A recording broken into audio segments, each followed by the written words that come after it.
প্রিয় দর্শক, শুভ সন্ধ্যা। আপনাদের মনে আছে আমি বলেছিলাম যে আমি একটি ছায়া সভা ছায়া ক্যাবিনেট তৈরি করব এবং রাষ্ট্রীয় গুরুত্বপূর্ণ বিষয়ে আমরা আলোচনা করব।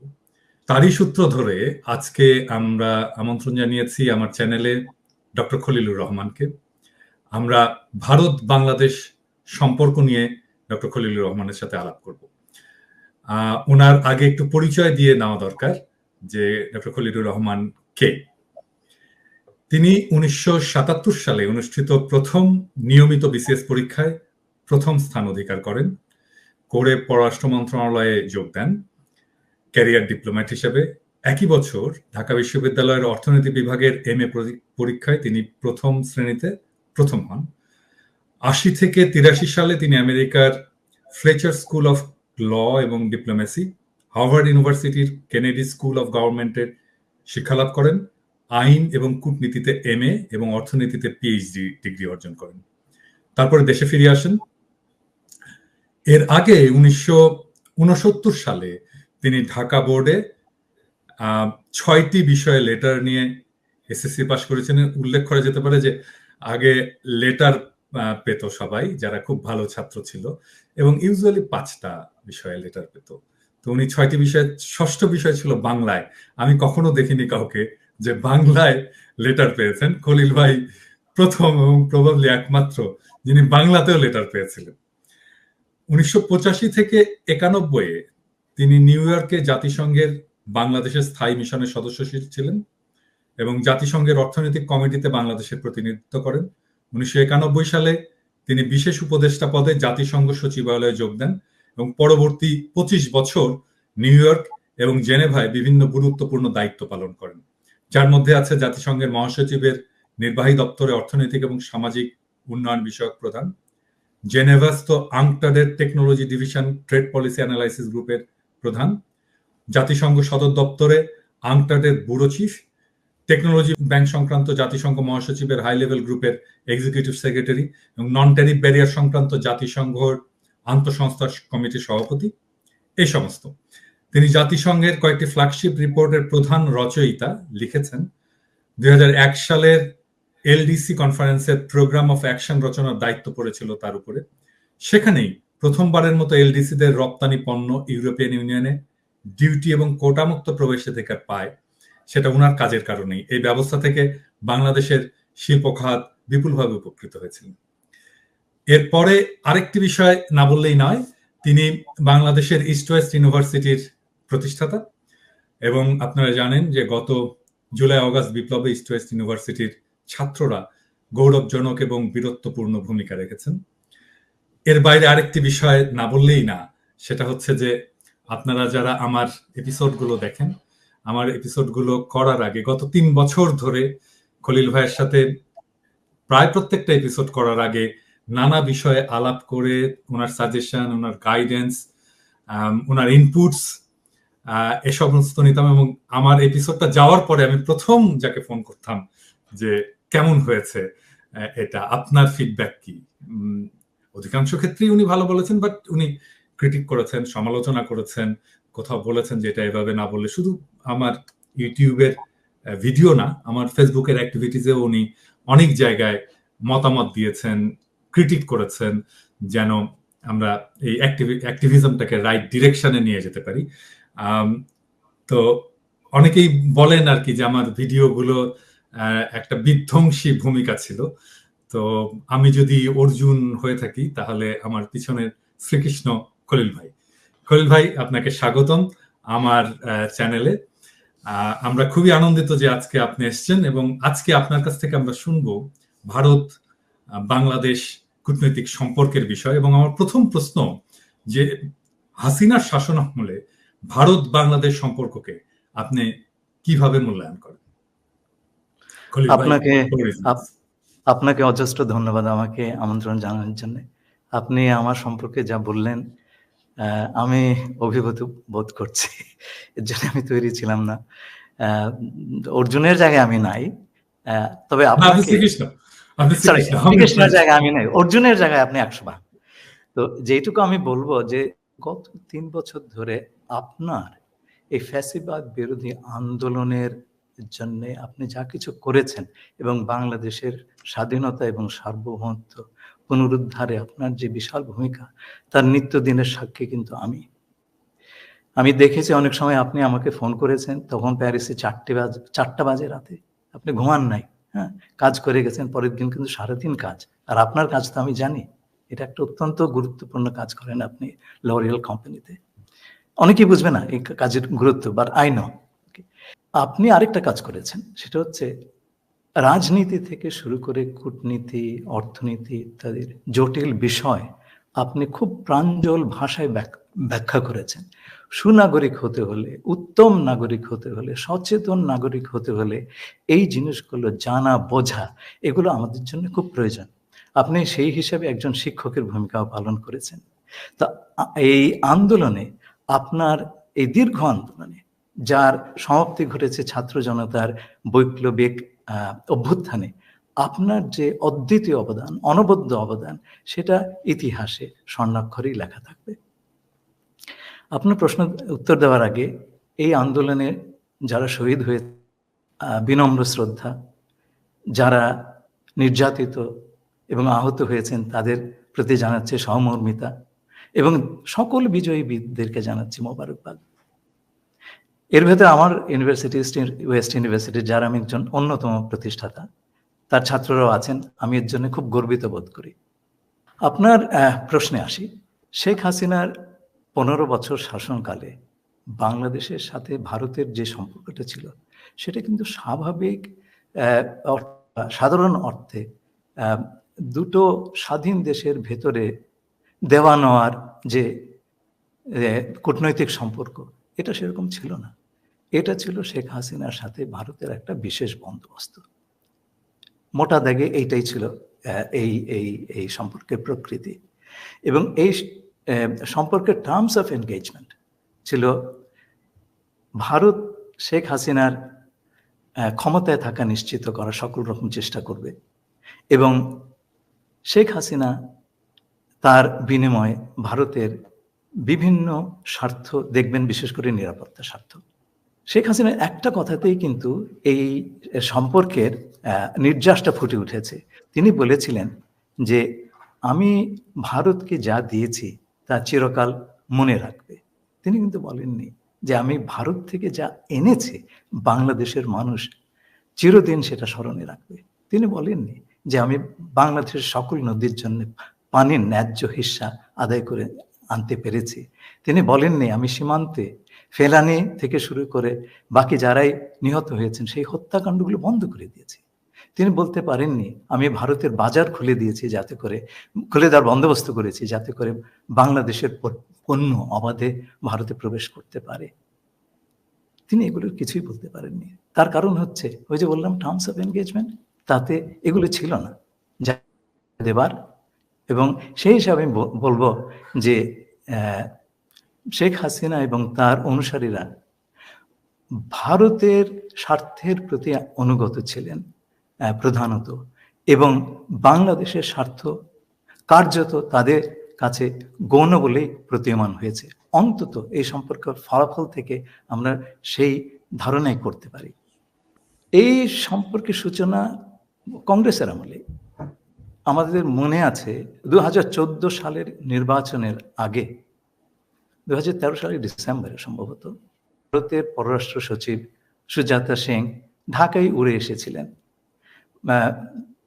মিস্টার এরশাদকে ঘাড় ধরে নির্বাচনে আসবার ব্যবস্থা তিনি করেছিলেন। আমরা দেখেছি সেটা। সেখান থেকে সেটা কিন্তু এই সম্পর্কের সূচনা লগ্নের একটা ঘটনা। এবং 14 সালের নির্বাচন কি হয়েছে সেটা আমরা জানি। এরপরে আমরা দেখেছি গত নির্বাচনে কিভাবে প্রেসিডেন্ট বাইডেনের বাংলাদেশে গণতন্ত্র পুনঃপ্রতিষ্ঠার যে এজেন্ডা ছিল সেটাকে ভারত কিভাবে ভণ্ডুল করে দিয়েছে, এবং এই কাজটাই এই ডামি নির্বাচনের পথটা প্রশস্ত করেছিল। এটা আমরা সেদিন আমরা দেখলাম।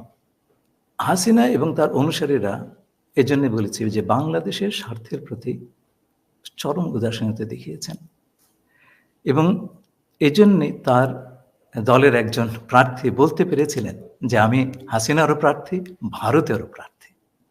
আপনি ভাবা যায় এই কথা? একটা স্বাধীন দেশে এরকম একটা কথা কেউ বলবে? তো এই বিশেষ বন্দোবস্ত হিসেবে বাংলাদেশ কেবল তার ন্যায্য যে প্রাপ্তি সেটা থেকে বঞ্চিত হয়েছে তা নয়, বাংলাদেশের রাষ্ট্রের এবং বাংলাদেশের জনগণের অপূরণীয় ক্ষতি হয়েছে তাতে। আমাদের স্বাধীনতা এবং সার্বভৌমত্ব বিঘ্নিত হয়েছে।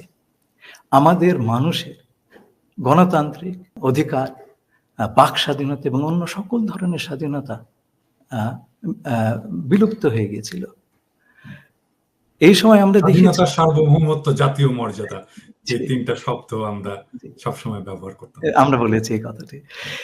দ্বিতীয়, এবং আপনি দেখেন ওই সময়টাতে যে ভয়াবহ রকমের অমানবিকতা হাসিনা সরকার প্রদর্শন করেছে সেটা আমরা আমাদের জীবিত স্মৃতিতে দেখি নাই।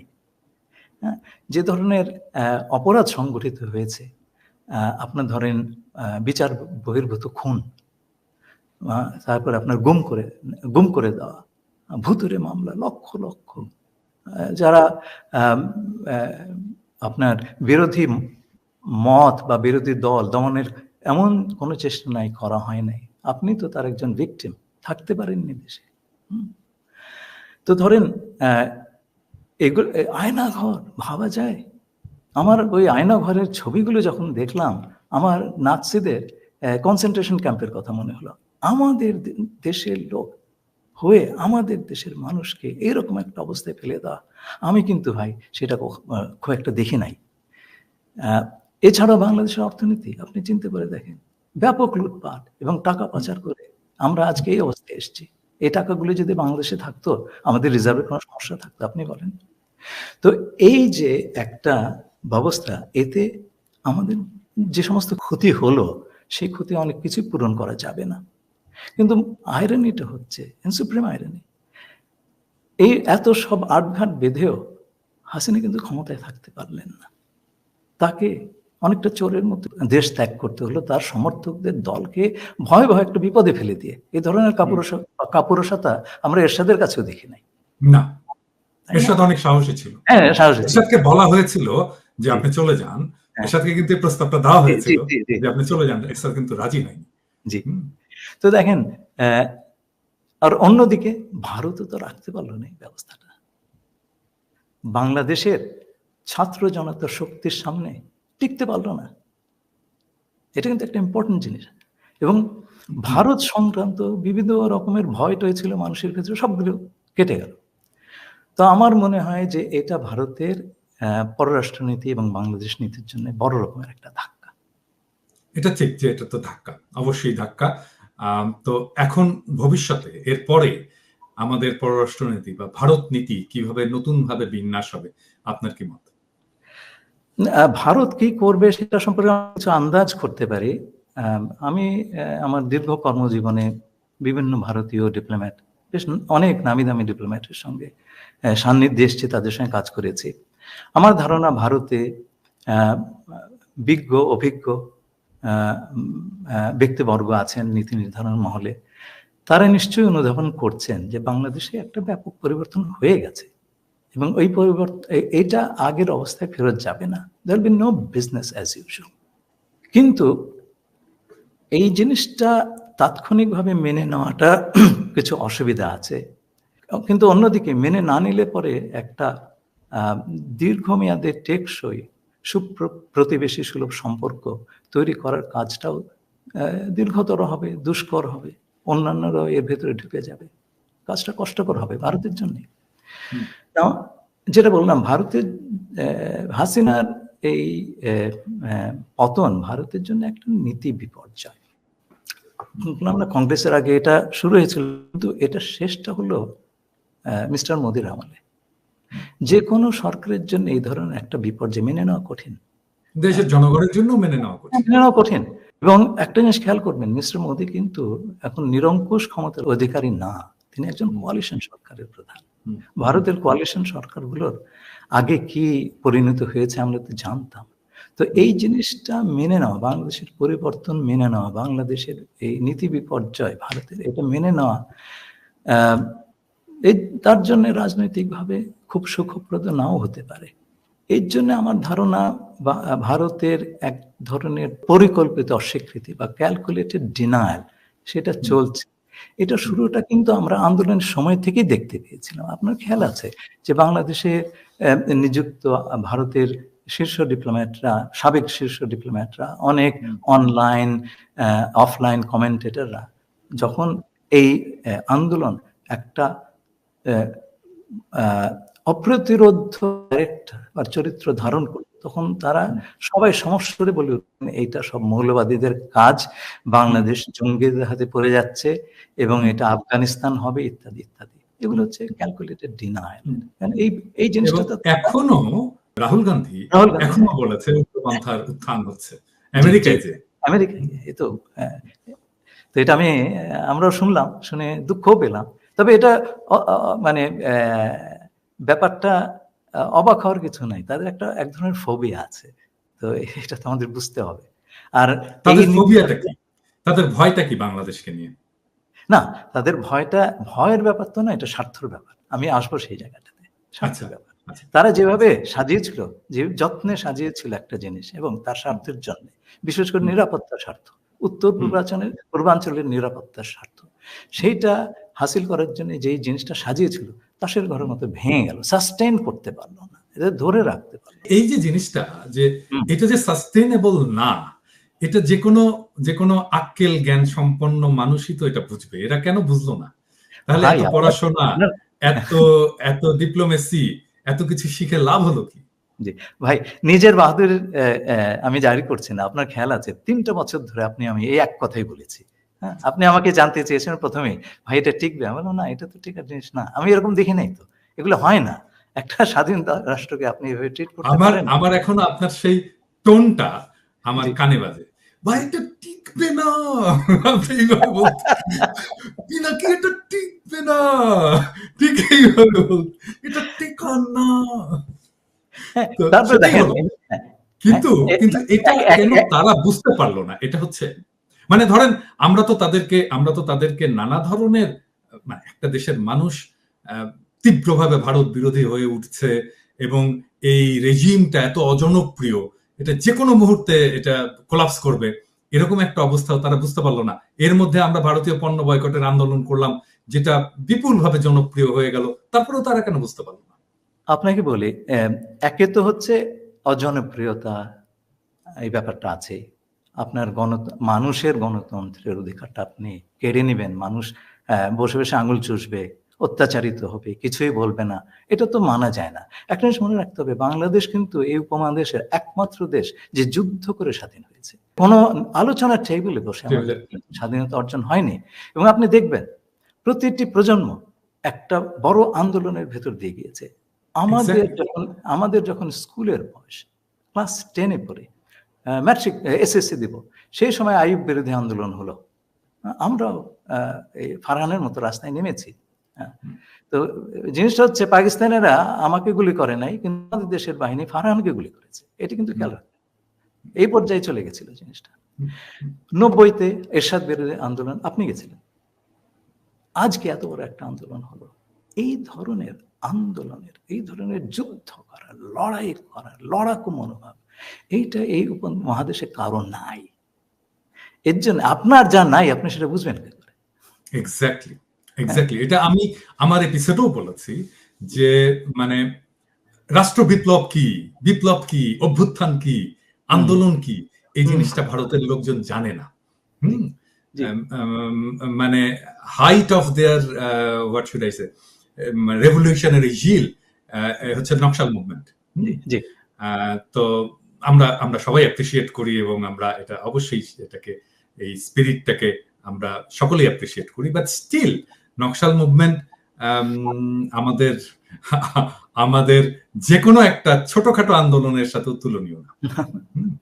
তো আপনি যে কথা বললেন যে ভারত এই কাজটা করলো কেন, এটা একটা ইতিহাস আছে। এই ইতিহাস আমরা আমাদের কার্যকালের সময় জেনেছি। আমার 2জন মেন্টর ছিলেন ফরেন অফিসে, হুমায়ুন রশিদ চৌধুরী সাহেব, আমি ওনার প্রাইভেট সেক্রেটারি ছিলাম উনি যখন ফরেন মিনিস্টার ছিলেন, এবং ব্যারিস্টার AK মোর্শেদ, বাংলাদেশের পররাষ্ট্র মন্ত্রণালয় এর চাইতে বড় পণ্ডিত ব্যক্তি কখনো আসেন নাই। উনি যে এসছেন আমি অবাক হয়েছি, এই ধরনের অফিসার আমাদের ছিলেন। তো তাদের কাছ থেকে আমি ভারতের ব্যাপারে অনেক কিছুই শুনেছি। আপনাকে একটা জিনিস বলি, 1962 সালে চীন ভারত আক্রমণ করে এবং সেই আক্রমণের সময় এক পর্যায়ে চীনা সৈন্য আসামে ঢুকে যায়। তো আকাশবাণীতে তখন একজন খবর পড়তেন, বিজেন বোস সম্ভবত নাম, উনি এভাবে বলতেন, আকাশবাণী খবর পড়ছেন বিজেন বোস, আমার সেই কথাটা মনে আছে। উনি বলেছিলেন আসামে আমাদের সৈন্যরা সম্মানজনকভাবে পশ্চাৎ অপসরণ করেছে, মানে ভেগে গিয়েছে। তো ওই সময় পণ্ডিত নেহেরু খুব বিচলিত হয়ে পড়েন। নয়াদিল্লিতে আমেরিকান অ্যাম্বাসেডর ছিলেন বিখ্যাত অর্থনীতিবিদ, হার্ভার্ডের প্রফেসর জন কেনেথ গলব্রেথ, আমরা ওনার বই পড়েছি। তিনি ছিলেন প্রেসিডেন্ট জন এফ কেনেডির ব্যক্তিগত বন্ধু। তো তার মাধ্যমে পণ্ডিত নেহেরু প্রেসিডেন্ট জন এফ কেনেডিকে একটা অনুরোধ করতে বলেন পাকিস্তানের প্রেসিডেন্ট আইয়ুব খানকে, যাতে পূর্ব পাকিস্তানের, তদানীন্তন পূর্ব পাকিস্তানের ভেতর দিয়ে ভারতীয় সৈন্য চলাচলের অনুমতি দেওয়া হোক। তো আইয়ুব খান আরেক কাঠি সরস, উনি বললেন যে আমরা তো আমেরিকার সামরিক জোটে আছি, সিটো সেন্টো, হ্যাঁ, ওনাদেরকে আসতে বলেন, আমরা খুলে দিব। তো পণ্ডিত নেহেরু তো তখন জোট নিরপেক্ষ আন্দোলনের নেতা, আমেরিকার, এখনো তো আমেরিকার সঙ্গে ওনার কোনো জোটে যাননি, যার কারণে আমেরিকা তাদেরকে অ্যালাই মনে করে না, পার্টনার মনে করে, তাই না? ওই যে ঘটনা, পণ্ডিত নেহেরু এরপরে কিন্তু বেশি দিন বাঁচতে পারেননি। অনেকে বলেন ওই ঘটনার একটা প্রভাব তার উপরে পড়েছিল। তো ধরেন তার কন্যা যখন দেখলেন বাংলাদেশ যুদ্ধের সময় তারা একটা সুযোগ পেলেন বাংলাদেশকে ওই ব্যবহার করা সেভেন সিস্টারের সঙ্গে সংযোগের জন্য, সেই সুযোগটা হাতছাড়া করতে চাইলেন না। এর জন্য বাংলাদেশের প্রবাসী সরকারের সঙ্গে তারা একটা 25 বছরের চুক্তি করেছিলেন। সেই চুক্তির কথা আমি হুমায়ুন রশিদ চৌধুরী সাহেবের কাছ থেকে শুনেছিলাম। উনি তখন দিল্লিতে প্রবাসী সরকারের প্রতিনিধি। প্রবাসী সরকারকে তখনও ভারত স্বীকৃতি দেয় নাই, হ্যাঁ, সরকার হিসেবে আমলে নেয় নাই। তারপরে তার সঙ্গে এই চুক্তিটা করে। চুক্তি করার পরে অ্যাক্টিং প্রেসিডেন্ট সৈয়দ নজরুল ইসলাম সাহেব খুব সজ্জন ব্যক্তি ছিলেন, উনি অজ্ঞান হয়ে পড়েন। চুক্তিটা এতই আত্মঘাতী ছিল। তো পরে শেখ মুজিব এসে তার পরিবর্তন ঘটান। একটা ক্রেডিট আমাদেরকে শেখ মুজিবকে দিতেই হবে, সেটা হচ্ছে বাংলাদেশ থেকে ভারতের সৈন্য দলকে বাড়িতে পাঠিয়ে দেওয়া, এই কাজটি তিনিই করেছিলেন। এবং বাংলাদেশে সেই সময় আর কোনো ব্যক্তিত্ব ছিল না যারা এই দুঃসাধ্য কাজটি পারতেন। এবং বাংলাদেশকে স্বাধীন একটা দেশের ভিত্তিতে প্রতিষ্ঠা করার জন্য এটা একটা অত্যন্ত বড় কাজ ছিল। এই কথাটা কিন্তু আমাদের ভুললে চলবে না। তো যাই হোক, এই যে বাংলাদেশের ভেতর দিয়ে একটা করিডোর পাওয়ার আকাঙ্ক্ষা, এটা কিন্তু ভারতের আজকের নয়, অনেক দিনেরই, সে 62 সাল থেকে। এই কথাটা আমাদের বুঝতে হবে। তো এই যে বাংলাদেশের সঙ্গে যে সিকিউরিটি অ্যারেঞ্জমেন্ট হলো, হাসিনাকে ক্ষমতায় রাখা ইত্যাদি, তো ভারত যে এক ঝুড়িতে সব ডিম রেখে দিল, সেটার ওই আমার মনে হয় অ্যাবাইডিং রিজন হচ্ছে ওই যে আপনার একটা ট্রমা, 62 সালের ট্রমা যায়নি তো।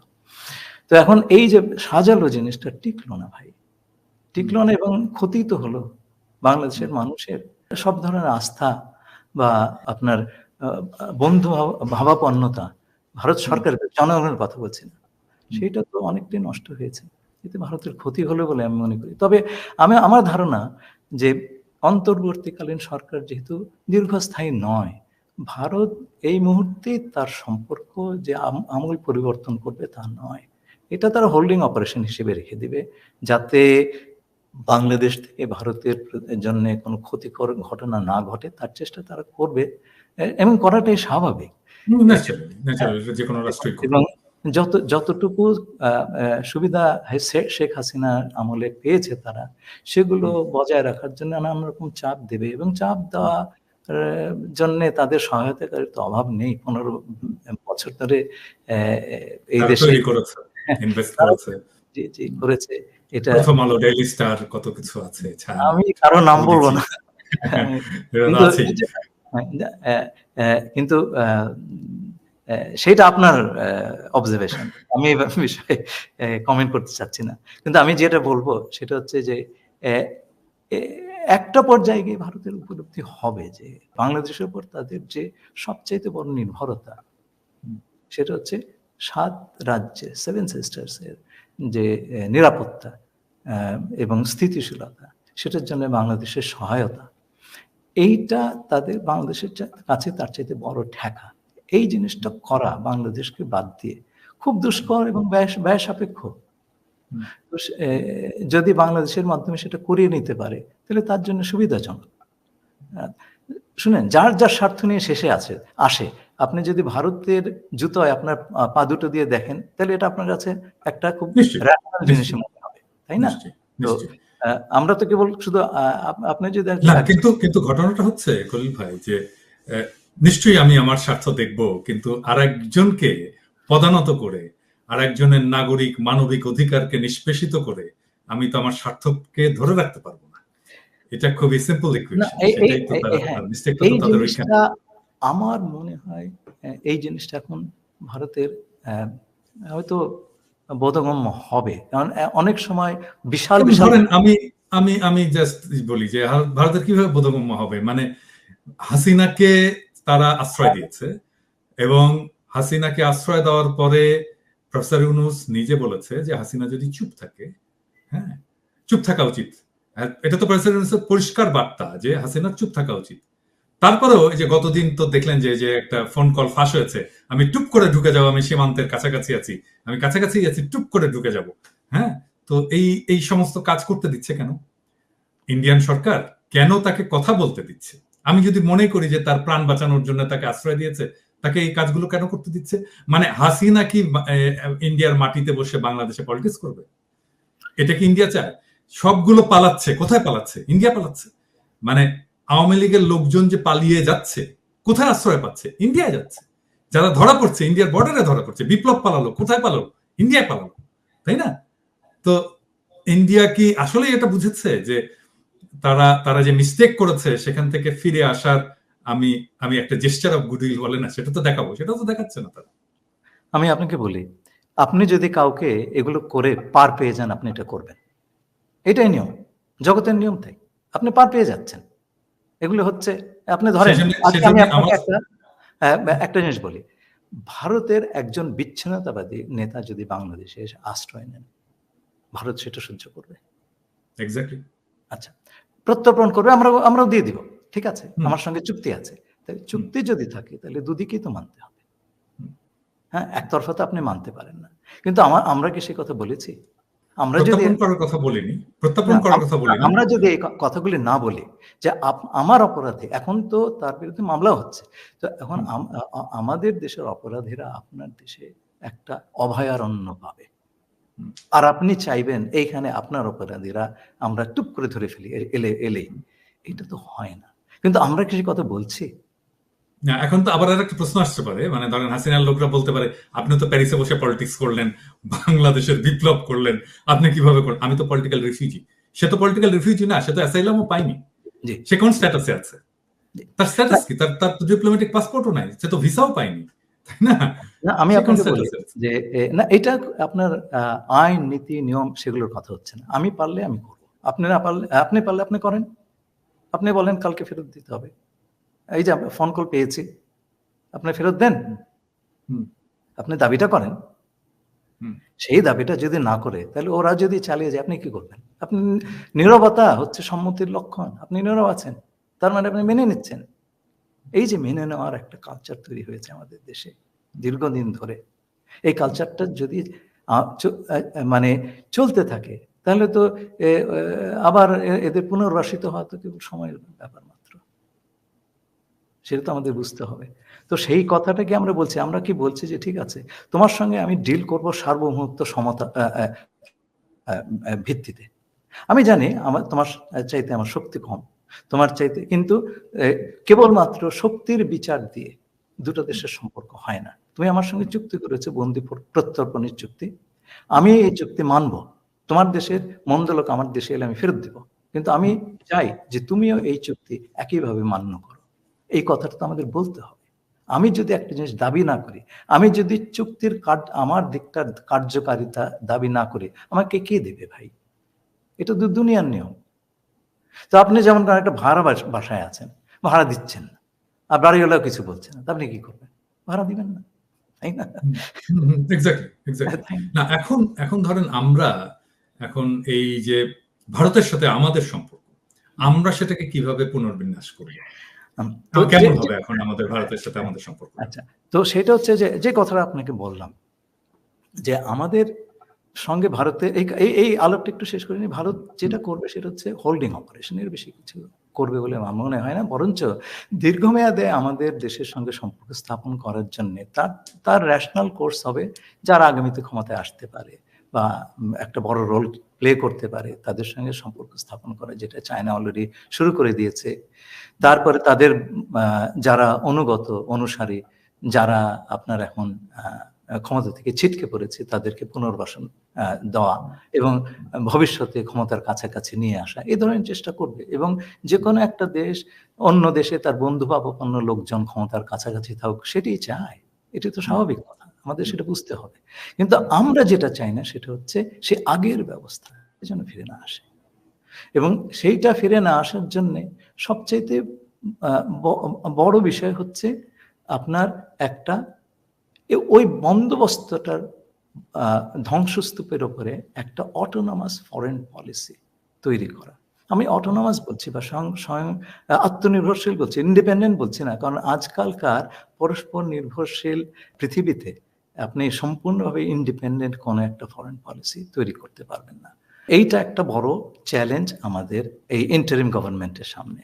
রাষ্ট্র সংস্কারের কাজটা সম্পূর্ণ হবে না যদি আপনি পররাষ্ট্র সম্পর্কের বিষয়টা সংস্কার না করেন। যে জায়গায় চলে গিয়েছিল বাংলাদেশের ফরেন পলিসি বলে কিছু ছিল না, আপনাকে সেটা তো পুনরুদ্ধার করতে হবে, পুনর্নির্মাণ করতে হবে, এবং সেটা পুনর্নির্মাণ করতে হবে এমনভাবে যেটা আমাদের স্বার্থ সমুন্নত রাখে। আমি আসবো, কিন্তু তার আগে আমি আরো দুটো চ্যালেঞ্জের কথা বলে নিচ্ছি। প্রথম চ্যালেঞ্জ হচ্ছে এই সরকারের সামনে ভারত যে ধরনের চাপ দেবে বা দিচ্ছে সেগুলো মোকাবিলা করা, এবং সেইটা না করতে পারলে, সঠিকভাবে না করতে পারলে এই ফ্যাসিবাদের সমর্থকদের পুনর্বাসন সহজতর হবে। এটা আপনি ঠেকাতে পারবেন না। এবং তাহলে পরে এত মানুষ কেন শহীদ হলেন, রক্ত দিলেন, হ্যাঁ, আহত হলেন, চোখের অশ্রু। এমনকি দু একটা এক্সাম্পল দিতে পারেন যে যেখানে ভারত এর মধ্যে চাপ দিয়েছে এবং আমরা সাকসেসফুলি সেটাকে মোকাবেলা করতে পারিনি? দু একটা এক্সাম্পল। না, আমি বরঞ্চ বলবো সাকসেসফুলি যেটা মোকাবেলা করেছি। হ্যাঁ, যেমন আমাদের প্রধান উপদেষ্টা প্রফেসর ইউনূস দ্ব্যর্থহীনভাবে বলেছেন যে ভারত যে কাজটি করছে, যে বাংলাদেশে জঙ্গি উত্থান ইত্যাদি, এগুলো এক্সাজারেশন, হ্যাঁ, এগুলোর কোনো ভিত্তি নেই। হ্যাঁ, তো সেখানে উনি খুব জোরের সঙ্গে রিফিউট করেছেন। উনি হাসিনা সম্পর্কেও যথেষ্ট শক্ত ভাষায় বলেছেন ইটস টু আর্লি, এখনো এই বিষয়ে এক ধরনের কোনো জাজমেন্ট দেওয়া বা কোনো রায় দেওয়ার সময় আসেনি। আমাদের আরেকটু আমি আজকে একটা এপিসোড রেডি করছিলাম, এই যে ধরেন রাহুল গান্ধীর যে বক্তব্য, যে উনি বললেন যে বাংলাদেশে উগ্রপন্থার উত্থান হচ্ছে, এটার কিন্তু একটা রিবাটাল দিয়েছেন আমাদের পররাষ্ট্র উপদেষ্টা তহিদ সাহেব। উনি বলেছেন এটা সত্য নয়। হ্যাঁ, মানে আমার এটা শুনে খুবই মেজাজ খারাপ হয়েছে। মানে এটা তো কোনো শক্ত প্রতিবাদ হলো না। এটা সত্য নয় মানে কি? উনি কি ট্রাইব্যুনালে দাঁড়াইছেন আর রাহুল গান্ধী কি তাকে জেরা করতেছে যে বলবে আপনি কি এটা করেছেন? না, এটা সত্য নয়। এরকম করে কথা বলে, এরকম করে কথা বললে তো কোনোদিনই ভারতের সামনে শক্ত হয়ে শিরদাঁড়া উঁচু করে দাঁড়াতে পারবে না। মানে আমি যেটা বলি আর কি, আমি তো মেঠো ভাষায় কথা বলি, আপনি তো জানেন আর কি। আমি বলি যে ইন্ডিয়ার সাথে কুত্তার মতো ব্যবহার করতে হবে, খেউ খেউ করে কথা বলতে হবে। এটা না বললে ওরা ঠিক হবে না। সবসময় খেউ খেউ করে, হ্যাঁ, উগ্রভাবে, হ্যাঁ, এই কথাটা যদি না বলতে পারে, ওরকম ভদ্র মানুষ, এরকম পুতু ভাবে কথা বলা মানুষ, মানে একজন একদম খুব অ্যাগ্রেসিভ কাউকে লাগবে, একদম ঘাউ করে ধরবে। হ্যাঁ, কথা বললে খাও করে ধরবে। জয়শঙ্কর তো এরকম খাও খাও করে, তাই না? জয়শঙ্কর তো এরকমই খাও খাও করে, মানে ভদ্র ভাষায় করে কিন্তু খাও খাও করে। তো ওই রকম একজন লাগবে, ভেরি অ্যাগ্রেসিভ। তাছাড়া এই ইন্ডিয়ার এই ইয়েগুলোকে সামলানো যাবে না। ভাই, আপনি এই যে এই কথাটা বললেন, শক্তভাবে, শক্ত ভাষায় আপনি দেখেন না, আমি তো আমেরিকায় থাকি। আমেরিকা সবচাইতে শক্তিশালী দেশ পৃথিবীতে। হ্যাঁ? সে অর্থনীতি বলেন, সমরশক্তি বলেন। তো সেই দেশের পক্ষে খুব শক্ত ভাষায় কথা বলা সম্ভব। আমরা আমাদের সমস্যাটা কোথায় জানেন? 15 বছর ধরে আমরা এক ধরনের ভোকাবুলারি বা ভাষায় অভ্যস্ত হয়ে গেছি। যেমন বন্ধু দেশ, রাইট? এই ধরনের ভাষা, তাই না? আচ্ছা। এবং এক ধরনের ভারত ভীতির রেশ রয়ে গেছে। এখনো রয়ে গেছে বাংলাদেশে। হ্যাঁ, হ্যাঁ, মনে করতো যে মানে হ্যাঁ, একেবারে হ্যাঁ। জেমস বন্ড, রয়ের এজেন্ট মানে একজন জেমস বন্ড। হ্যাঁ, কিন্তু এরকম আর কি। আমরা তো এইটা ভুলে যাচ্ছি কেন? যে এত সব জিনিস টিকলো না আমাদের ছাত্রদের সামনে। এটা তো ভুলে গেলে হবে না, তাই না? তো এর জন্য আমার মনে হয় যে কথাটাতে আমি একটু পরে আসবো, নতুন ফরেন পলিসির কথা আমি আসবো সেটাতে। কিন্তু আমি প্রথম যেই চ্যালেঞ্জের কথা বললাম, ভারতের চাপ, এই চাপ নেওয়াটা এবং খুব শক্তভাবে এই চাপ নেওয়াটা এটা খুব প্রয়োজন। সেকেন্ডলি, ভারত এই ভারতের নীতি বিপর্যয়ের কারণে এক ধরনের কৌশলগত আপনার শূন্যতার সৃষ্টি হয়েছে। এবং এই শূন্যতার সুযোগ কিন্তু এখানকার সক্রিয় নানান ধরনের শক্তি বা স্বার্থ, স্থানীয় বা বিদেশি, তারা নেওয়ার চেষ্টা করবে। আমরা কি এই ব্যাপারে সচেতন আছি? আমরা বুঝতে পারছি কি এই যারা এই বাংলাদেশে নিজের স্বার্থ হাসিলের জন্য বর্ষি ফেলছেন, তারা কি আমাদের স্বার্থের বিরুদ্ধে কাজ করছেন? আমরা কি একটা ফুটন্ত কড়াই থেকে জ্বলন্ত চুলায় পড়ে যাব? এই বিষয়গুলি কেউ ভাবছেন? আমাদের যে অবস্থার উদ্ভব ঘটছে, বিশেষ করে আমাদের আশেপাশের অঞ্চলের অস্থিতিশীলতার কারণে যে পরিস্থিতিতে আমরা পড়েছি, সেই পরিস্থিতি ভেতরে যদি এই ধরনের স্বার্থ বাংলাদেশে এই ধরনের শক্তি ঢুকে যায়, সেটা মোকাবেলা করার পূর্ব অভিজ্ঞতা বা ইনস্টিটিউশনাল ক্যাপাসিটি তো আমরা সেই রকম আমাদের নাই। তো এই জিনিসটা তো আমাদের খুব ভালো করে হ্যান্ডেল করতে হবে, সামাল দিতে হবে। তা নাহলে পরে তো সরকার থাকা দূরের কথা, দেশই টিকবে না ভাই। এটা আমার একটা বড় রকম, আমি রাতে ঘুমাতে পারি না এই কথা ভেবে। এই নিয়ে আমাদের বিস্তর আলোচনার দরকার আছে। এই হ্যাঁ, বিভিন্ন লোক এখন আসবে বিভিন্ন দেশ থেকে, তার নানান রকম স্বার্থ। এই তো আমাদের আমেরিকান বন্ধু আসছে আর কি, তো না, তাই নয়, ধরেন যারা অ্যাক্টিভ ছিল না অ্যাক্টিভ হচ্ছে, হ্যাঁ, অনেকে তার সুর বদল করছে, নতুন নতুন অ্যালায়েন্স তৈরি করার চেষ্টা করছে। আমাদের দেশের ভেতরেও নানান দল, নানান মতের লোকজন নানান রকম কাজ করছে। there is no method in this madness। তো যার কারণে এটার মানে শেষ কোথায় গিয়ে দাঁড়াবে সেটা আমি ঠিক বুঝতে পারছি না। তো এই নিয়ে এই বিষয়টা নিয়ে যদি সরকার খুব বেশি রকম যথাযথ আপনার নজর না দেয়, আমরা বিপদে পড়ে যেতে পারি। এখানে আরেকটা বিষয় একটু আমি বলতে চাই। সরকার তো ডেফিনেটলি সরকার তো এটা দেখবেই, কিন্তু আসল স্টেক হোল্ডার, আমাদের পাওয়ারের আসল স্টেক হোল্ডার তো আমাদের পলিটিক্যাল পার্টিগুলো। এবং আমরা যদি খুব স্পষ্টভাবেই বলি, বিএনপি এবং জামাত, তারাই দুই বৃহৎ রাজনৈতিক দল যারা এই ফ্যাসি বিরোধী আন্দোলনের লড়াইয়ে আমাদের দুইটা প্রধান বিরোধী রাজনৈতিক দল হচ্ছে বিএনপি এবং জামাত। এই বিএনপি এবং জামাতের ভেতরে ইন্টারনালি এই যে গ্লোবাল রাজনীতি, গ্লোবাল পলিটিক্স, গ্লোবাল প্লেয়ার, এদের ব্যাপারে কি এদের সাথে ডিল করার সাফিসিয়েন্ট ক্যাপাসিটি কি ইন্টারনালি তাদের আছে? না, খুব ডাইরেক্ট হয়ে গেল। না, ডিল করা তো অনেক পরের কথা। জিনিসগুলি যা ঘটছে সেটা বোঝারই তো সক্ষমতা আছে কিনা সেটাই তো দেখতে হবে। আপনি আগে বুঝবেন, তারপরে ডিল করবেন। একটা সময় কিন্তু ছিল, তো সেইগুলি তো করেন। এক পর্যায়ে গিয়ে 2 বছর হোক, 1 বছর হোক, 1.5 বছর হোক, দেশের দায়িত্ব তো ইলেক্টেড বা নির্বাচিত প্রতিনিধিদের উপরই পড়বে, তাই না? এই অবস্থা তো চিরকাল থাকবে না, আনলেস সামথিং এলস হ্যাপেন্স, অন্য কিছু ঘটে না গেলে। আচ্ছা, তো এবং অন্য কিছু ঘটে যাবে না সেটা কিন্তু আপনি দিব্যি করে এখন কেউ সার্টেন না। we are in a very volatile situation। তো এই অবস্থাতে তবু আমি বলবো যে ঠিক আছে, বছর দেড়েক পর একটা নির্বাচন হলো, যারা এলেন তারা কি আর দে প্রিপেয়ার যে এই যে একটা বিশেষ বন্দোবস্ত হলো আর কখনো বাংলাদেশে আসবে না? এই যে দেখেন, নাৎসিরা ইহুদিদের কত বড় ক্ষতি করেছে এবং ইহুদিরা কি বলেছিল, নেভার এগেইন, আর কখনো ঘটবে না, ঘটতে দেয় না। তারা যা কাজ করছে তাদের সেইগুলো আমাদের পছন্দ অপছন্দের কথা আমি বলছি না, আমি বলছি তারা করতে দেয়নি। করতে দেয়নি। ছোট্ট একটা জাতি করতে দেয়নি। আমরা তো অনেক বড় জাতি। এই যে আমাদের অনেক সময় বলা হয় ছোট দেশ, আমরা তো ছোট দেশ না ভাই। সারা পৃথিবীতে ১৯৫টা দেশ আছে। তার মধ্যে পপুলেশনের দিক থেকে, জনসংখ্যার দিক থেকে আমরা অষ্টম। ১৯৫ এর মধ্যে অষ্টম। এবং আমাদের ইকোনমির সাইজ মানে টোটাল জিডিপি এটা হচ্ছে পৃথিবীর ৩৫তম। ৩৫তম ভাই। আচ্ছা। এবং আমাদের পার ক্যাপিটা ইনকাম গড় আয় ভারতের কাছাকাছি প্রায় সমান। ১ বছর তো এটা ভারতকে ছাড়িয়ে গেছিল। তো এইরকম একটা দেশ, তো আমাদের তো একটা অটোনমাস ফরেন পলিসি ডেভেলপ করাই দরকার। এবং এইটার কিছু এই কাজটা এই সরকারের শুরু করে দেওয়া দরকার। কিন্তু আলটিমেটলি এটার বার্ডেন পড়বে ইলেক্টেড যে সরকার আসবে, নির্বাচিত সরকারের উপরে।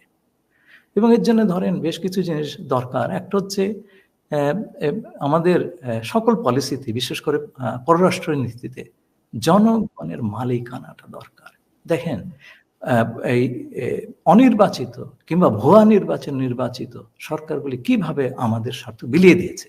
এটা আমি এরশাদ সাহেবের সময় দেখেছি। উনি গঙ্গা নদীর পানিতে একটা গ্যারান্টি ক্লজ, এটা জিয়াউর রহমান সাহেবের সময়, BM আব্বাস সাহেব আমাদের পানি নেগোসিয়েটর ছিলেন। অত বড় পানি নেগোসিয়েটর আমরা কখনো পাইনি। তিনি গ্যারান্টি ক্লজের বন্দোবস্ত করেছিলেন। এরশাদ সাহেব ছেড়ে দিলেন ক্ষমতায় থাকার জন্য। তারপরে তো গত ১৫ বছর দেখেছি আমাদের যে সমস্ত স্বার্থ কিভাবে বিলিয়ে দেওয়া হয়েছে, এটা যেন গণিমতের মাল।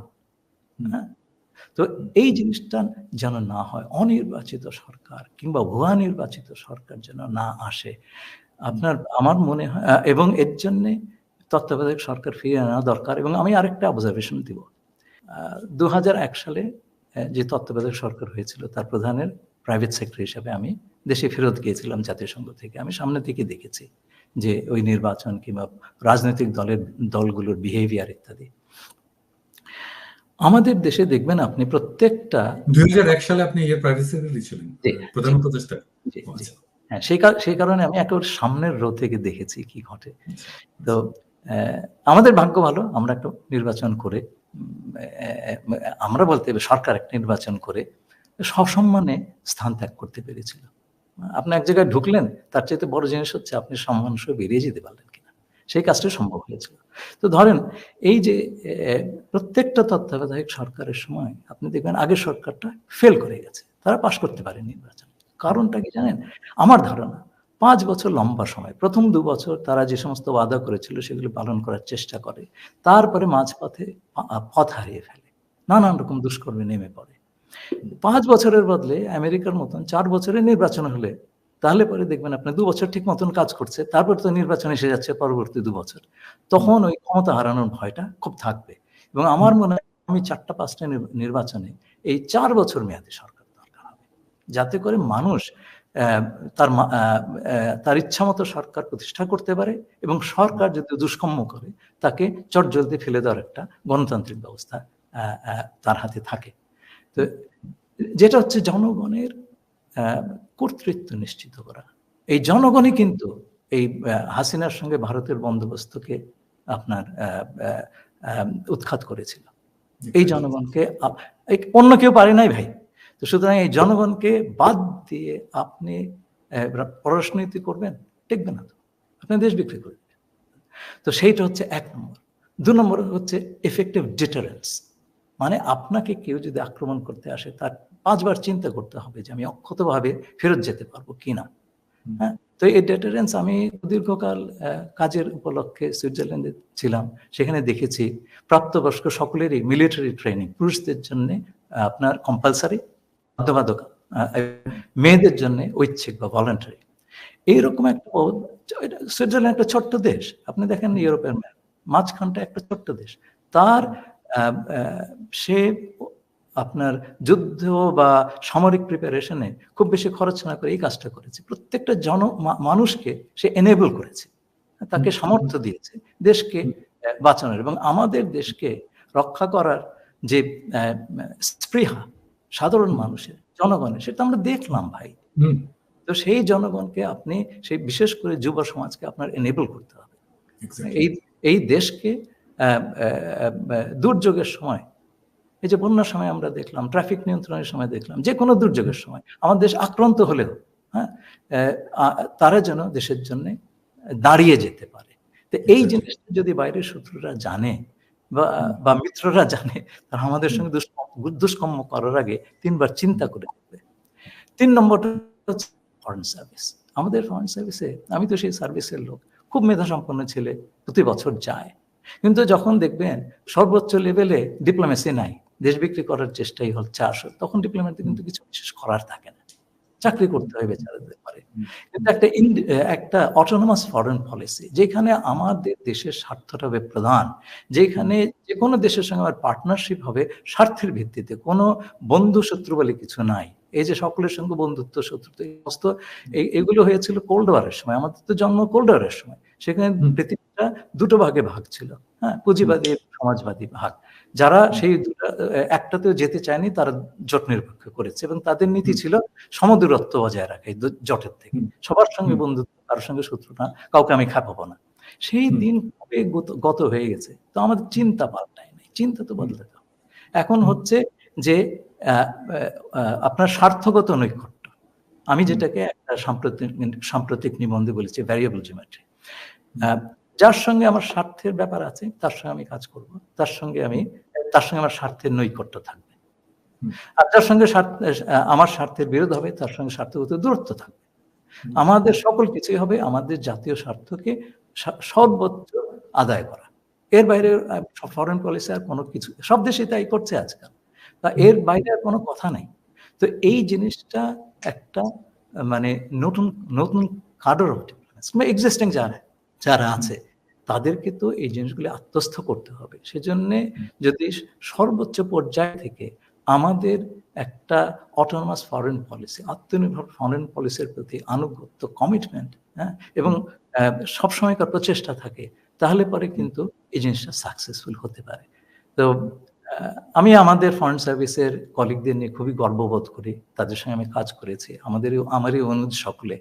আমি মনে করি যে ওই রকম একটা পলিসি যদি তাদের হাতে দেওয়া হয়, they will be able to implement it very very well. আরেকটা জিনিস আমাদের মনে রাখতে হবে যে আমাদের দেশে একটা বদনজির হয়ে গেছে যে বিভিন্ন মন্ত্রণালয় নিজের ডিপ্লোমেসি করে। হ্যাঁ, আমি কোনো বিশেষ মন্ত্রণালয়ের কথা বলবো না, একটা দূত এলো দেখা করতে, অনেক সময় দেখা যাচ্ছে যে আপনার এক ধরনের ইনফেরিয়রিটি কমপ্লেক্স থেকে, তো বিদেশিদের খুশি করার একটা প্রবণতা আছে আমাদের দেশে, আমি দেখেছি, দিয়ে দিল, আরে তুমি কি তোমার বাবার জিনিস দিলে নাকি, এটা তো দেশের স্বার্থ। তো এই খণ্ডিত ডিপ্লোমেসি, হ্যাঁ, বা বিভিন্ন মন্ত্রণালয় তার নিজের ডিপ্লোমেসি করবে, কোনো কোঅর্ডিনেশন থাকবে না, ফরেন অফিস জানবেও না কি হচ্ছে, আমি আমার পলিটিক্যাল স্বার্থ এগিয়ে নিচ্ছি, আরেকজন সেটা আমাদের অন্য জায়গায় বিক্রি করে দিচ্ছে বা কম্প্রোমাইজ করে দিচ্ছে, এটা তো চলবে না। তো এই একটা সমন্বিত মেকানিজম দরকার, সেই মেকানিজমটা আমরা তৈরি করিনি কখনো, যে আমাদের ফরেন পলিসি সেটা আপনার কূটনৈতিক হোক, রাজনৈতিক হোক, অর্থনৈতিক হোক, কমার্শিয়াল হোক, হ্যাঁ, যেটাই হোক, সামরিক কূটনীতি হোক, সামরিক কূটনীতি তো কেবলমাত্র জেনারেল সাহেবরা চালাবেন তা তো নয়, it's part of overall diplomacy, connect করতে হবে তো সবগুলিকে। তো এই যে সমন্বয়, এই সমন্বয়ের কোনো বন্দোবস্ত বাংলাদেশে পর্যন্ত করা হয়নি। এখন আমার মনে হয় এই কাজটাও এই সরকার করে যেতে পারে, একটু নতুন মেকানিজম, যাতে করে আমরা এই যে আজকে বিভিন্ন শক্তি বিভিন্নভাবে বাংলাদেশে ঢুকে পড়ছে, এখন যদি সকল আপনার প্রধান স্তম্ভ সরকারের, যেমন সামরিক বাহিনী কিংবা ধরেন ফরেন অফিস কিংবা হোম মিনিস্ট্রি, তারা যদি একসঙ্গে বসে এই জিনিসটা বোঝার চেষ্টা করে, তাহলে তার ইফেক্টিভনেস অনেক বেশি হবে। খণ্ডিতভাবে এটা তো হবে না ভাই, হয়তো কাজটাই হবে না। তো এই জিনিসটা আমাদের বুঝবার সময় হয়েছে এবং এই কাজটা করবারও সময় হয়েছে। আচ্ছা, ইফেক্টিভ ডিটারেন্স বলে আপনি বললেন যে বাধ্যতামূলক সামরিক ট্রেনিং, যেটা আমরা অনেকেই প্রমোট করছি, বলছি, সেটা তো আছেই। আর অন্য কিছু কেউ বলতে চান না, আমি জানি না কেউ বলতে চান না কেন। মানে ধরেন আমার মিলিটারি মাইট নিয়ে আমি কেন বলবো না, আমার মিলিটারি মাইট কেমন হতে পারে। হ্যাঁ, যেমন আমি আমার একটা এপিসোডে বলেছি যে আমাদের লং রেঞ্জ মিসাইল লাগবে, এমন রেঞ্জের মিসাইল লাগবে যেই মিসাইলটা দিল্লিতে আঘাত হানতে পারে। মানে ডেফিনেটলি আমি তো আমার উপরে আক্রমণ করলে আমি যেন ওখানে মারতে পারি, সেই ব্যবস্থাটা যেন আমার থাকে। তো এটা কি হতে পারে না মানে এফেক্টিভ ডিটারেন্স? আমি জানি আপনি ডিপ্লোম্যাট, আপনি এইভাবে কথা বলবেন কিনা, বাট কিন্তু সাধারণ মানুষের বোঝার উপযোগী করে তো এটা বলতে হয়। না, আমি যে এবং কথাটা বলবো যে এগুলো তো ডিটেইলের ব্যাপার। আমি যে কথাটা বলবো যে আমাদের এমন কিছু করা উচিত, এমন পর্যায়ে করা উচিত যাতে আমাদের উপর আঘাত করার আগে কেউ আঘাত করার আগে 100 বার চিন্তা করে। 50 বা 100 বার চিন্তা করে যে এটা সামাল দিতে পারবো কিনা। সেটা আপনি নানানভাবেই করতে পারেন, কিন্তু আমার ধারণা যেটা, সেটা হচ্ছে আমাদের দেশের মানুষ যদি আমাদের প্রতিরক্ষায় বিপুলভাবে অংশগ্রহণ করে, সেটা যে কোনো মিসাইলের চাইতে অনেক বেশি ইফেক্টিভ। তা তো বটে, তা তো বটে। আচ্ছা, এর বাইরেও আমরা কি কোনো আঞ্চলিক সামরিক জোট তৈরির পথে অগ্রসর হতে পারি? না, এটা আমি বলবো এটা ঠিক নয়। আমাদের এটাও আমি বলতে ভুলে গেছি, বলা দরকার ছিল যে আমাদের যে ইন্দো প্যাসিফিক অঞ্চলে যে ডেভেলপমেন্টগুলি হচ্ছে, আমরা কিন্তু একটা ইন্ডিপেন্ডেন্ট অ্যাক্টর হিসেবে আবির্ভূত হতে পারি। কারো লেজু হওয়ার দরকার নেই। আমাদের সেই শক্তিটা আছে, আমরা বুঝতে পারছি না আমাদের কি শক্তি আছে, কিন্তু আমাদের ছাত্র জনতা শক্তিটা দেখিয়ে দিয়েছে আমাদের কাছে। আমরা যদি সেটা বুঝতে না পারি, আত্মস্থ না করতে পারি, সেটা তো আমাদের দোষ। হ্যাঁ, তো সেই শক্তি আমাদের আছে তো ভাই। এবং আমি মনে করি যে কোনো জোটে যাওয়ার তো দরকার নাই। আমি কেন কোনো জোটে যাব? আমি ওই যে এই এই বিষয়ে আমি একটা নিবন্ধ লিখেছিলাম। সিটোর আপনার জোটে পাকিস্তান ছিল সেইটা। না, ভয় তো ইন্ডিয়া দেখায়, মানে সে তো তার মিলিটারি মাইটের ভয়টা দেখায়, তাই না? তাহলে কি ছোট আপনার দেশ, সেই জন্যই তো আমি না, এখানে আমাদের সমস্ত রকম দেশের থেকে প্রাপ্তি আছে। আমার চীনের কাছ থেকেও প্রাপ্তি আছে, পশ্চিমের কাছ থেকেও প্রাপ্তি আছে। আমার সবচেয়ে বড় মার্কেট হচ্ছে পশ্চিম। আমি তো এমন কিছু করবো না যে পশ্চিম মার্কেট বন্ধ করে দেয়, তাই না? আচ্ছা, এবং আমাদের কালচারাল যোগাযোগ সেই আপনাদের ব্রিটিশ আমলের থেকে পশ্চিমের সঙ্গে, তাই না? আপনিও তো পশ্চিমে একটা দেশে বসে আছেন, আমিও তাই। আচ্ছা, এগুলো তো হঠাৎ করে কিছু নয়, এটা একটা প্যাটার্নের অংশ। তো আমরা সেই রাস্তা বন্ধ করতে চাই না, আমরা চীনের রাস্তা বন্ধ করতে চাই না, ভারতকে আমরা শত্রু ভাবতে চাই না, আমরা কিন্তু চাই না। কিন্তু আমাকে সেই পথে ঠেলে দিলে আমাকে তো আত্মরক্ষা করতে হবে, তাই না? তো সুতরাং আত্মরক্ষার বন্দোবস্ত আমরা কারোর সঙ্গে যুদ্ধে যাব না। সেই কারণে আমি মনে করি যে দূরবর্তী কাউকে আঘাত করা ইত্যাদি এগুলোর চাইতে আমার ধারণা মানুষকে যদি বাংলাদেশের যুব সম্প্রদায়কে যদি আমরা এনেবল করে দিই, সমর্থ করে দিই দেশকে ডিফেন্ড করার জন্য, তাহলে পরে এটার কার্যকারিতা অনেক বেশি হবে। কোনো জোটে যাওয়ার দরকার নাই, জোটরাই আমাদের কাছে আসবে তো।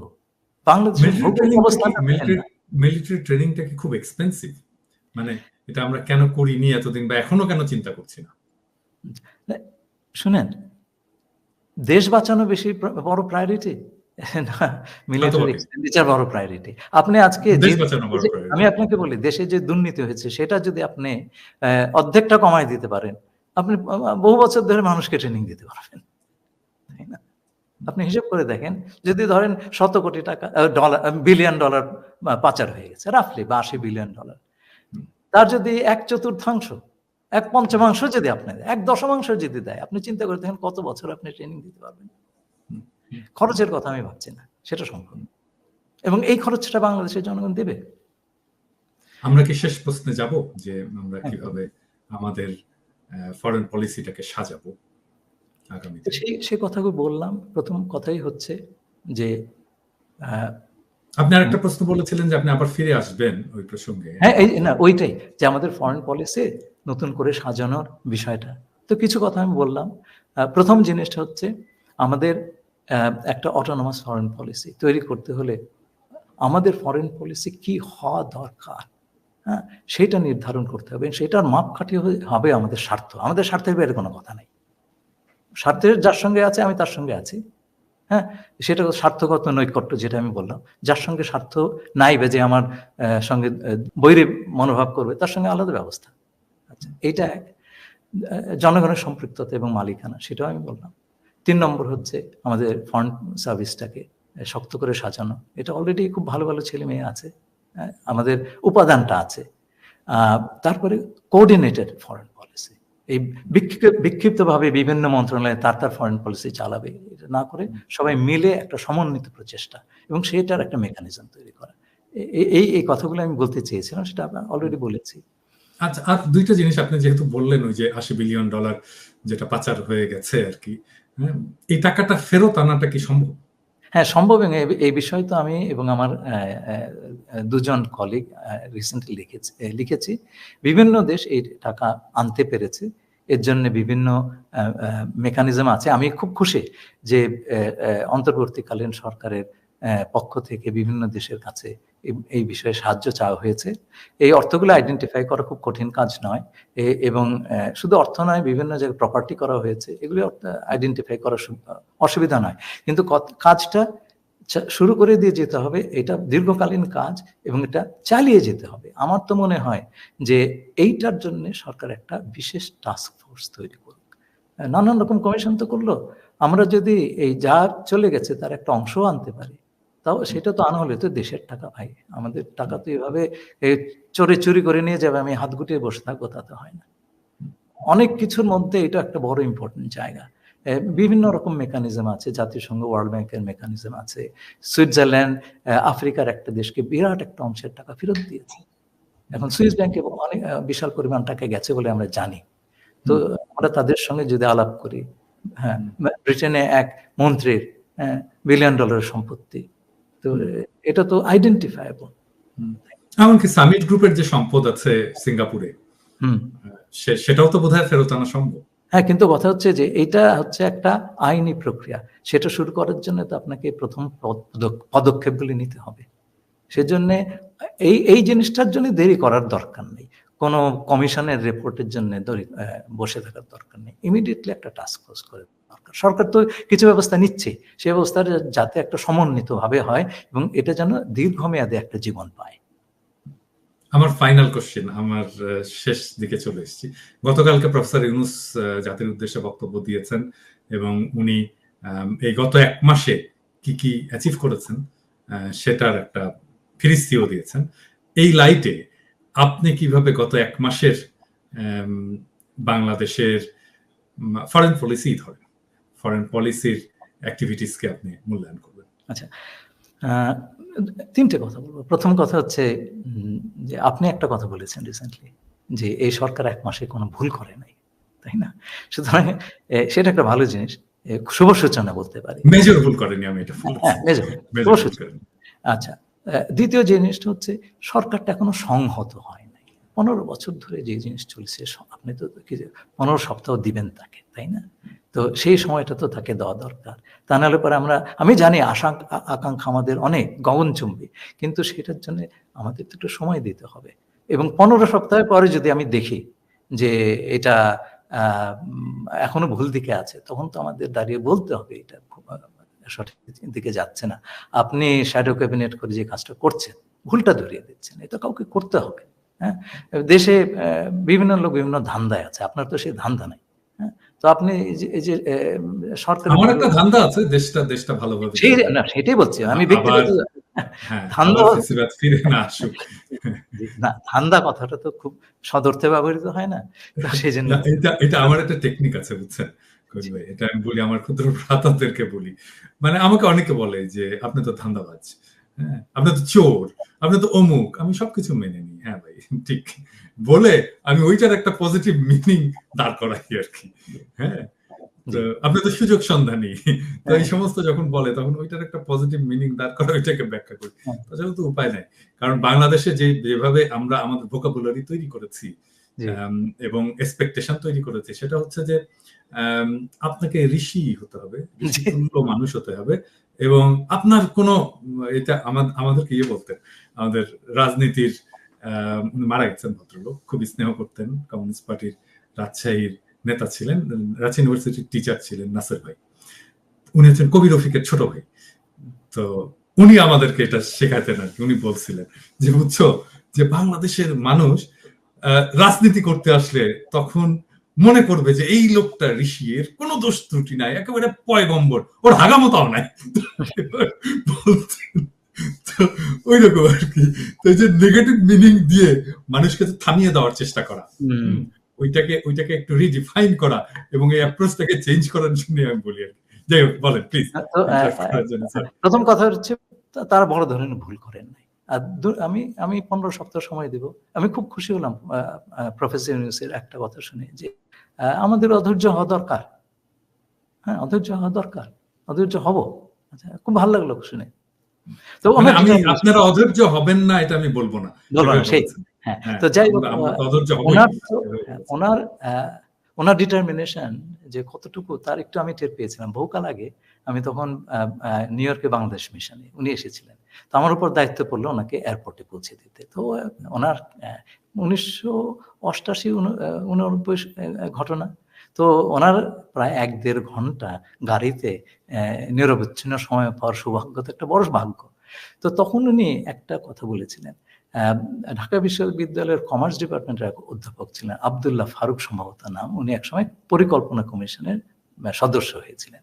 উনি প্রফেসর ইউনূস আমাকে বললেন, আমি খুব দুঃখ পেলাম। উনি বললেন, গ্রামীণ ব্যাংকের মতন ইনিশিয়েটিভ এগুলো বুদবুদের মতো হাওয়ায় মিলিয়ে যাবে। তো বললেন যে আমি যে বললেন এই কাজ মর্মটাই তো বুঝতে পারছে না। আমি যে গ্রামীণ ব্যাংক ধরেছি, আমি কি ছাড়ব? আমি কখনোই গ্রামীণ ব্যাংক ছাড়বো না। দেখেন, উনি কখনো ছাড়েন নাই, ওনাকে ছাড়ানো হয়েছে। এই যে কমিটমেন্ট, লেগে থাকা, উনি লেগে থাকবেন, এটা আমি নিঃসন্দেহ উনি লেগে থাকবেন। কথা হচ্ছে যে আমরা কি লেগে থাকবো কিনা, তাই না? তো ওই যে ম্যানেজমেন্ট স্টাইল, আমি তো ওনার সাথে কাজ করছি, আপনি জানেন। তো ওনার যে ম্যানেজমেন্ট স্টাইল, এটা ইউনিক, কোয়াইট ইউনিক। এটা ওনার সাথে যারা কাজ না করেছে এটা বুঝতে পারবে না। এবং আমি যখন উনি কথা বলেন, মানে কোন একটা প্রসেসের কথা বলেন, উনি যে এটা কিভাবে বলছেন এবং এই কাজটা কিভাবে করবেন, এটা আমি তখন বুঝতে পারি। মানে উনি বিটুইন দ্য লাইনস আমি পড়ে ফেলতে পারি। ধরেন আমি একটা এক্সাম্পল দিই, যে ছাত্রদের সাথে মিট করলেন না, উনি বললেন না যে মাসে অন্তত একটা করে চিঠি দিও। হ্যাঁ, তো আমি তখন এটার সাথে কানেক্ট করলাম। আমি তো ওনার হেলথ প্রোগ্রামের কোঅর্ডিনেটর ছিলাম। তো এই বিভিন্ন স্বাস্থ্য কেন্দ্র থেকে মাসিক প্রতিবেদন একটা করে পাঠাতে হতো আর কি। এইটা প্রফেসর ইউনূস নিজে পড়তেন, প্রত্যেকটা নিজে পড়তেন। আমি এটা কম্পাইল করতাম, করে ওনাকে পাঠাতাম। হ্যাঁ, এবং শুধু তাই না, তখন স্বাস্থ্যকেন্দ্র তো কম ছিল, তো সেটা তো উনি পড়তেনই। এমনকি উনি সিলেক্ট করে বিভিন্ন গ্রামীণ ব্যাংকের যে ব্রাঞ্চ গুলো আছে, ওই ব্রাঞ্চ ম্যানেজার যে রিপোর্টটা পাঠাতো, মাসিক প্রতিবেদন, এবং একটা ধরেন 10 পৃষ্ঠার ধরে সেটা উনি পড়তেন, পড়ে নোট দিতেন। হ্যাঁ, এটা কোয়াইট ইউনিক। এটা এই ম্যানেজমেন্ট স্টাইল আমি কিন্তু কোথাও দেখিনি। ওই চিঠি লিখো, একটা করে চিঠি লিখো। অনেকে বলছেন যে একটা করে চিঠি লিখো, উনি পড়বেন, উনি এটা পড়বেন, এবং এটা আমি জানি উনি এটা পড়বেন। হ্যাঁ, উনি কাজটা এভাবেই করেন।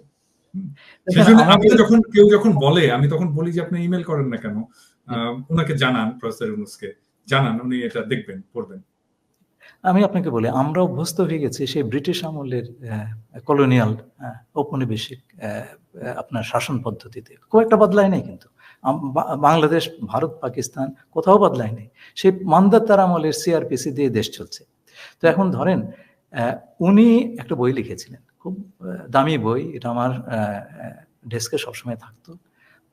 পথের বাধা সরিয়ে নিন, মানুষকে এগোতে। হ্যাঁ, এই এক কথাতে উনি আমাদের সরকারের প্রকৃতির কথা বলে দিয়েছিলেন। ঔপনিবেশিক আমলের সবচাইতে বড় দিকটা ছিল পথের বাধা, মানুষকে এগোতে দিত না। তো ওনার আমলে আমি এইটুকু আশা করব যে সরকারের যে কর্মপদ্ধতি, সেটা কিছুটা পরিবর্তন হলেও হবে, সরকার কিছুটা গণমুখী হবে, সরকার মানুষের কাছাকাছি পৌঁছানোর চেষ্টাটা করবে। উনি যদি সেইটা দিয়ে যেতে পারেন, আমাদের প্রত্যাশা তো অনেক, তাই না? কিন্তু এইটুকু যদি দিয়ে যেতে পারেন, মানে দেশের ওপরে মানুষের মালিকানার প্রতিষ্ঠা করা, সেইটার কাজটা যদি কিছুটা এগিয়ে নিতে পারেন, আমি বলবো উনি 1000% সাকসেসফুল, 100% না, 1000% সাকসেসফুল। এবং আমাদের খুবই সৌভাগ্য, আমি এখানে থাকি আমেরিকাতে, আমি জানি সারা দুনিয়াতে ওনার সুনামের কথা। আমরা এমন একটা লোক পেয়েছিলাম, ওনার বিরুদ্ধে কেউ যদি বাইরে থেকে কিছু করতে চায়, সুবিধা করতে পারবে না। এটা আমাদের জন্য বড় রক্ষা কবচ। সুতরাং আমি মনে করি ওনাকে সব ধরনের সহায়তা করা উচিত, উনি যাতে সফল হন। হ্যাঁ, ওনার যাতে টিকে থাকতে অসুবিধা না হয়, এমন কিছু আমরা যাতে না করি যে ওনার চলে যেতে হয়। হ্যাঁ, তো এইটা আমাদের নিশ্চিত করতে হবে। না, আবার হয় কি যে আমি তো আবার বলেছি, ঘোষণা দিয়েই তো বলেছি যে আমি বিরোধী দলের দায়িত্ব পালন করব, এবং আমি তো ক্রিটিসিজমও করি। হ্যাঁ, তো আবার অনেকে মনে করে যে আমি যে এখন ক্রিটিসিজম করছি, আমি কি এই সরকারের বিরুদ্ধে, আমি কি প্রফেসর ইউনূসের বিরুদ্ধে। এরকম আজকে সকালে আমার এক বন্ধু ফোন করলো, হ্যাঁ, যে ফোন করে বললো যে কি অবস্থা, কোথায় যাচ্ছে। আমি ওকে এক এক বাক্যে বললাম, ভালো দিকে যাচ্ছে, ভালো দিকে যাবে। এটা ভালো দিক। আমি যতই ক্রিটিসিজম করি না কেন, ক্রিটিসিজমটার লক্ষ্যটা হচ্ছে যে আর কেউ যেন না করে ক্রিটিসিজমটা, হ্যাঁ, এবং সরকার যেন সঠিক রাস্তায় থাকে, যে রাস্তায়। এই শ্যাডো ক্যাবিনেটের আলাপের সময় তো আমরা সেই কথাটাই দুজনে আমরা আলাপ করেছি যে অন্য কারো হাতে এই বেসামাল সমালোচনার ভারটা দেওয়া যাবে না, একটা গঠনমূলক সমালোচনা, এবং এর মাধ্যমে একটা দৃষ্টান্ত উপস্থাপন করা হচ্ছে যে এই ধরনের সমালোচনা সম্ভব। হ্যাঁ, সরকারকে গালাগালি না করে তার যে আপনার গালাগালির লাইসেন্স আছে, আমার নাই। তো সরকারকে গালাগালি না করেও, হ্যাঁ, কঠোর ভাষায় বলা যায়, এবং তাতে যে সরকার তার কোর্স পরিবর্তন করে, হ্যাঁ, এবং আমি দেখেছি আপনার কথায় সরকার অনেক কিছু পরিবর্তন করছে। এইটা কিন্তু একটা ভালো সরকারের লক্ষণ, যে ভালো সমালোচনা এসছে, আমরা সেটার রেসপন্স করব না কেন? হ্যাঁ, এই যে খোলাখুলি ভাবে কাজটা করা, এবং সবটাই তো দেশের স্বার্থে ভাইয়া। উনিও এই বয়সে সারা জীবন তো সততার সঙ্গে কাটিয়েছেন, তাই না? এই বয়সে তো ভালো কাজ করবেন। জি, আমরাও মনে করি যে ওনার নেতৃত্বে আমরা একটা জায়গায় পৌঁছে যেতে পারবো। সবচেয়ে বড় কথা হচ্ছে রাজনৈতিক নেতৃত্ব সেইখান থেকে সেই ভারটা হাতে নিয়ে সেই পথে আমাদেরকে আরো এগিয়ে নিয়ে যেতে পারবে কিনা, এই পরীক্ষাটা কিন্তু আমরা 2 বছর রাজনৈতিক দলগুলিকে, তারা কি করছে? তারা কি ক্ষমতায় যাওয়ার জন্য হামলে পড়ছে? তারা কি এখনই আওয়ামী লীগ বিতাড়িত হয়েছে বলে চাঁদাবাজিতে নেমে পড়লে তার দল কি করছে সেটা বন্ধ করার জন্য? আমরা দেখবো সেটা। দলগুলি রেসপন্সিবল। এটার ব্যাপারে আমি একটু বিনয়ের সাথে রাজনৈতিক দলগুলোকে বলতেই চাই, হ্যাঁ, যে রাজনৈতিক দলের যে ইন্টেলেকচুয়াল ক্যাপাসিটি, এটাতে তো ওনাদের অনেক ইমপ্রুভ করতে হবে, হ্যাঁ, প্রত্যেকটা রাজনৈতিক দল। হ্যাঁ, দেখুন না, 2 বছর লম্বা সময় ওনারা বিভিন্ন স্তর থেকে, আমাদের দেশে মেধাবী লোকের অভাব নেই, তো দেশে বিদেশে সব জায়গাতেই আছেন। আমি একটা বিশ্ববিদ্যালয়ে ট্রাস্টি বোর্ডের মেম্বার, সেটা একজন প্রতিষ্ঠাতা আমি জানি যে মেধা আছে আমাদের দেশে। এই মেধা না থাকলে এই ছাত্র আন্দোলন করতে পারতো না ভাই। আচ্ছা, এবং বিদেশে যে কি পরিমাণ মেধা সেটাও আমি জানি। তো এই মেধার যদি তারা মোবিলাইজ করে এবং সে গতানুগতিক রাজনীতিতে না যায়, একটা ব্রেইন ট্রাস্ট তৈরি করে প্রত্যেকটা দল, হ্যাঁ, যে সেই ব্রেইন ট্রাস্ট তাকে বিভিন্ন সেক্টরে কি করতে হবে সেই উপদেশটা দেবে, এবং সরকার দলের কর্তা ব্যক্তিরা সেটা শুনবেন এবং মানুষ দেখবে যে তারা শুনছেন। আচ্ছা, এই কাজ না করলে পরে তো আমরা সেই আগের জায়গাতে পৌঁছে যাব। আগের জায়গায় পৌঁছে যাওয়ার জন্য কিন্তু মানুষ শহীদ হয় নাই, রক্ত দেয় নাই, ওই ইন্টেলেকচুয়াল অ্যাসেটটা যদি ডেভেলপ না করে রাজনৈতিক দলগুলো, তাহলেই বিপদ। মানে ধরেন আমি যদি বলি আর কি, ধরা যাক যে বিএনপি ক্ষমতায় গেল, তাহলে আমাদের বাণিজ্য মন্ত্রী কে হবে? কেউ কি বলতে পারবে? মানে এটা কিন্তু আমাদের বলতে পারা উচিত ছিল, তাহলেই বুঝতে পারতাম যে বিএনপি প্রিপেয়ার্ড। না হয় কি, আমি আপনাকে বলি, আগামী 1 বছরের ভেতরে যদি বিএনপি বা জামাত বা অন্যান্য দল এসে আমাদের এই শ্যাডো ক্যাবিনেটটা নিয়ে নেয়, আমি খুব খুশি হব। আপনারা নেন? অবশ্যই। আমরা কেন এই কাজটা দীর্ঘদিন করবো? এটা তো ঠিক না, তাই না? আপনারা নেন, আপনারা দেশ চালাবেন, আমরা তো যাচ্ছি না, তাই না? আপনারা চালান, আমাদের ক্ষমতার লোভটোভ নাই, আপনারা চালান। আমরা দূর থেকে দেখবো, ভালো কাজ করলে হাত তালি দেবো, খারাপ কাজ করলে সমালোচনা করবো। কিন্তু আপনারা দেশ চালাবেন অথচ এখন থেকে দায়িত্ব নিবেন না, এটা তো হয় না। 2 বছর আপনাদের প্রিপারেশন টাইম, আপনারা প্রিপেয়ার্ড হন, আপনার দলগুলো ওইভাবে সাজান, মানুষ বিশ্বাসটা দেন যে সরকারটা হবে জনগণের এবং সরকার মেধার ভিত্তিতে চলবে। আন্দোলনটাই তো মেধার জন্য ছিল, তো মেধার ভিত্তিতে দেশটা চলবে। দেশের স্বার্থটা ওইভাবে আদায় করা হবে এবং স্বার্থের প্রতি, আমাদের স্বাধীনতা, সার্বভৌমত্ব এবং আঞ্চলিক অখণ্ডতার প্রতি আমাদের আনুগত্য সমুন্নত রেখে কোনোভাবে কম্প্রোমাইজ করা যাবে না। আপনাকে অনেক ধন্যবাদ ভাই, আমরা শেষ করছি। আপনাকে মানে আরো বেশি সময় গল্প করার মতো করে আলাপ করা গেলে ভালো লাগতো। আবার হবে, আমরা অন্য কোনো একটা ইস্যু নিয়ে আসবো। আপনি ভালো থাকবেন, আপনার ইস্ট ওয়েস্ট ইউনিভার্সিটির ছাত্রদেরকে এবং শিক্ষকদেরকে আমার ব্যক্তিগত তরফ থেকে অভিনন্দন জানাই তাদের এই গৌরবজনক ভূমিকার জন্য। এবং আমাদের যেই পার্টনারশিপ, আমাদের যেই সহযোগিতা গত 3 বছর ধরে চলেছে, সেটা ভবিষ্যতে আরো চলবে। এবং আমি আপনাকে বিরক্ত করেই যাব। এবং আমরা আশা করি যে আমরা জাতিকে কিছু দিতে পারবো, পজিটিভ কিছু দিতে পারবো। সেটাই আমাদের আশা। দর্শক মন্ডলী, আপনাদেরকেও ধন্যবাদ। আমরা আবার পরে অন্য কোনো বিষয় নিয়ে আসবো। শুভরাত্রি।